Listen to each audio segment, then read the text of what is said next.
Colbyjack.net is proud to present From the Flames by Trisha M. Wilson. The people of the fire, the Blesa, led by their queens, have ruled the island of Alfeyju and oppressed the Driva, the people of the ice, for more than 16 generations. With the Drivian King in hiding and little hope on the horizon, the Driva looked to one person to save them from the vile Blesa, the Diviana. According to legend, the divinely gifted Diviana will one day overthrow the Blesa and restore the Drivian King to his rightful throne. But with the search having lasted for more than 400 years, will the Diviana ever come to light?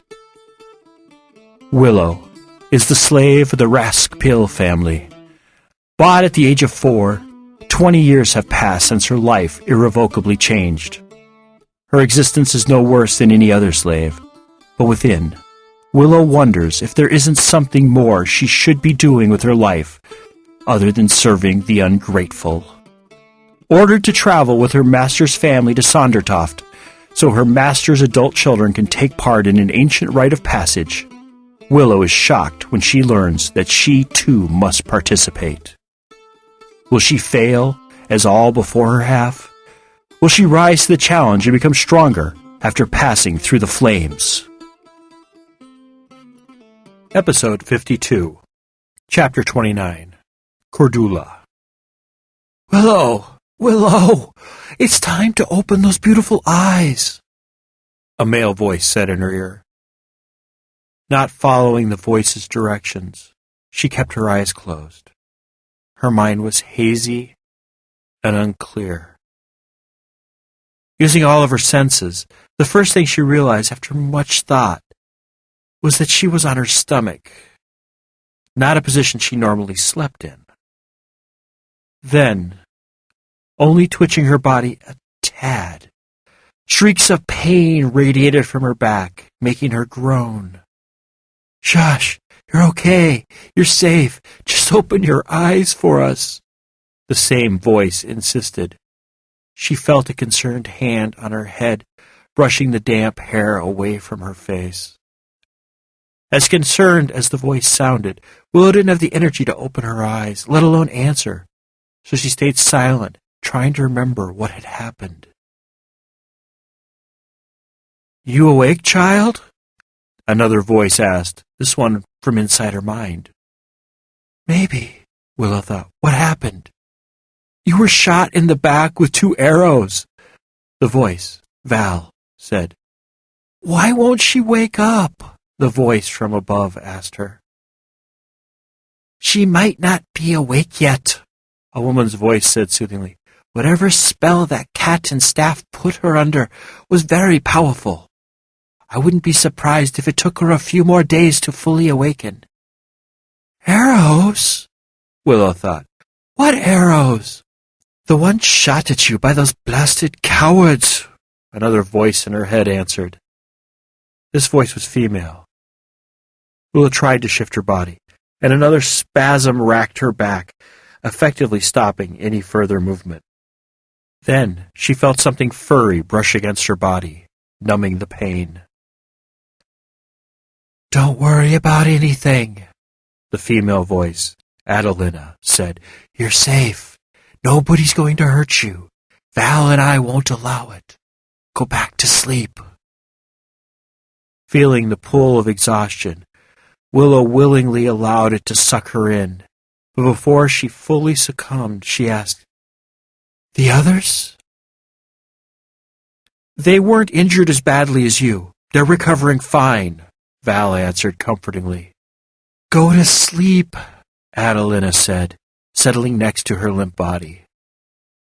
Willow easily followed Adelina's order and fell back into the healing sleep. The next time Willow surfaced from sleep, she felt more alert. Still on her stomach, her back barely hurt when she shifted her body slightly. The pain was minimal, like a healing paper cut, not the paralyzing, shooting pain which she'd felt before. "What happened? Where am I?" Willow thought, trying to push the cobwebs out of her mind. Prying open her crusty eyes, it took Willow longer than it should have to realize that the world around her appeared to be sideways. Willow was concerned about this, but it was nothing compared to the giant snow leopard which was a few feet away from her. After staring at her for a long time, Willow whispered, "Adelina?" At the sound of Willow saying her name, Adelina lifted her head from her paws and looked at Willow. "You say something?" she asked. "Yes," Willow whispered, licking her dry lips, wishing for some water. Getting to her feet, Adelina wandered over to Willow, saying, "Val, she wants water." "Water, right," he responded. Suddenly, before her eyes, a glass of water appeared. Pushing herself up a little, Willow grabbed the water and took a shallow sip. The cold water sliding down her dry throat was so refreshing. Dropping her body back to the pallet beneath her, before she used up all her energy, Willow said, "Where are we? What happened?" "What's the last thing you remember?" Val asked. "We were walking along the path to Cordula. You and I were talking about the visit with my slave family, and then darkness." "You don't remember summoning me to you?" Adelina asked, looking worried. "Summoning you?" Willow asked. "Maybe. I'm not sure." She closed her eyes, attempting to bring back the memories. "Arrows," she suddenly said, remembering something. "You or Val said something about arrows." "Yes," Val said slowly. "You were shot in the back with 2 arrows." "Shot? Where's Hawk and Sigurd? Are they all right?" Willow asked, her panic rising. Convinced she needed to find them, Willow moved her arms underneath herself in order to push herself up from the floor. Adelina stopped her with a gentle paw on the back. "You aren't going anywhere. If I have to, I will sit on your legs to stop you from moving. You need to rest." "But the others are fine," Val finished. "They only received minor wounds compared to you. For a while, we weren't sure you'd make it." "Not make it?" "I'll let the boys explain," Val said as 2 people entered the room. "Willow?" Hawk asked quietly, as if not wanting to wake her, if she were still asleep. Willow turned her head to face them, and was concerned and relieved at the same time. They both appeared to be uninjured, but looked haggard, as if they hadn't been getting a lot of sleep, and had been worried. "Hawk? Sigurd?"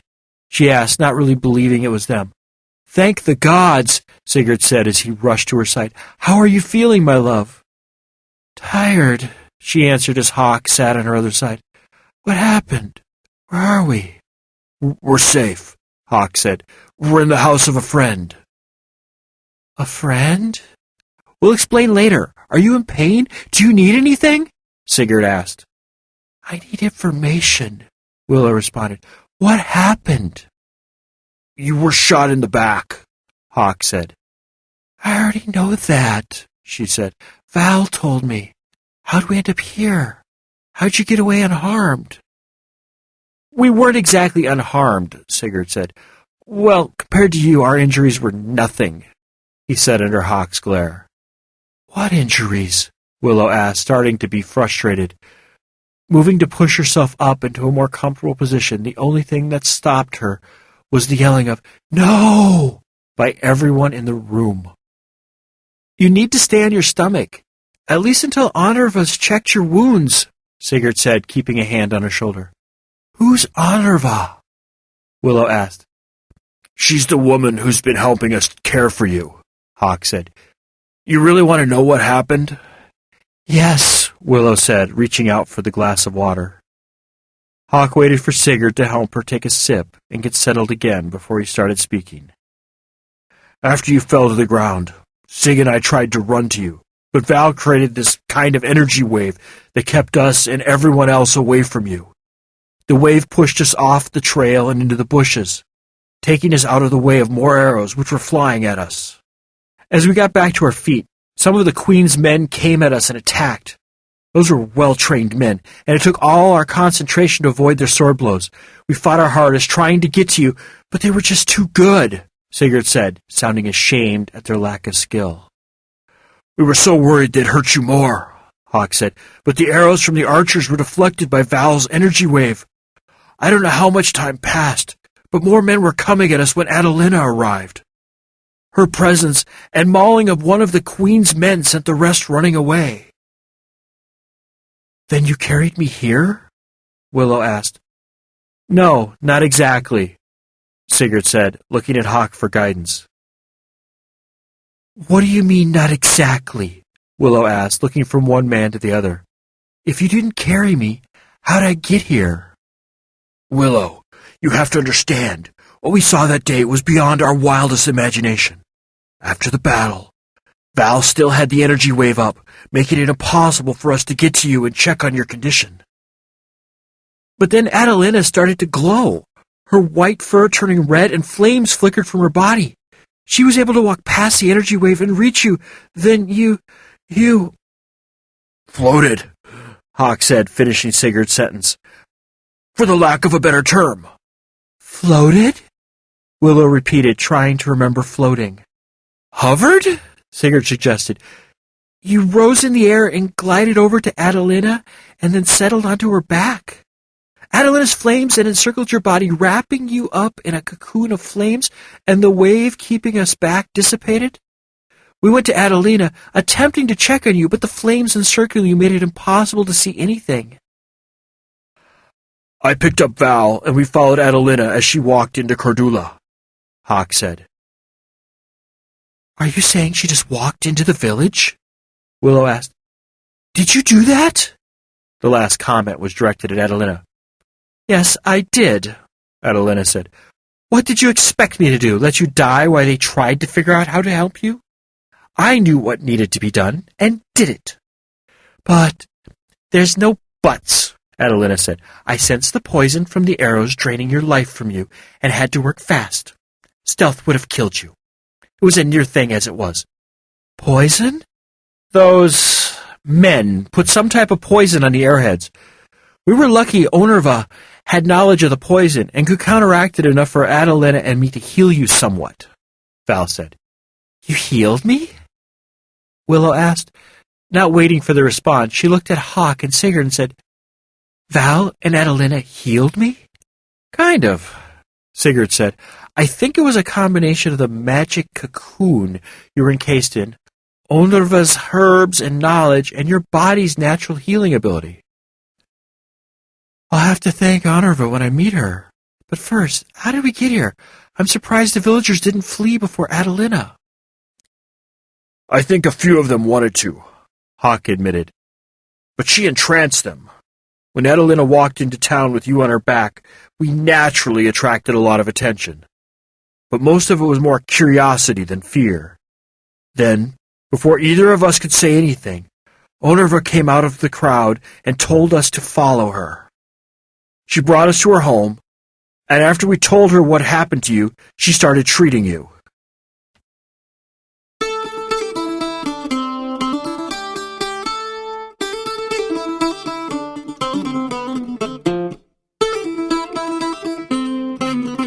You have been listening to From the Flames by Trisha M. Wilson. Read, recorded, mastered, encoded, and produced by Colbyjack.net.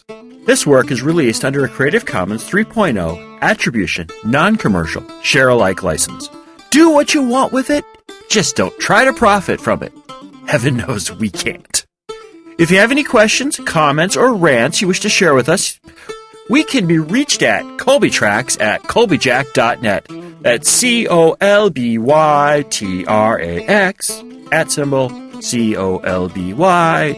@COLBYJACK.net. Yep, I sing it too. If you want to follow the exploits of Trisha in Twitterland, just search for Lady Trisha W on Twitter, or follow the ever-dashing, courageous, hardworking, intelligent, and immensely humble Colbyjack on the Twitters as well. If you find that you can't just wait to find out what will happen with Willow, the strong dude and the annoying dude, be heartened to know that From the Flames is available from Amazon, Barnes & Noble, and Smashwords, as well as from our little shop. Didn't you know about our little shop? Why, yes, we have a little shop located at shop. That's shop.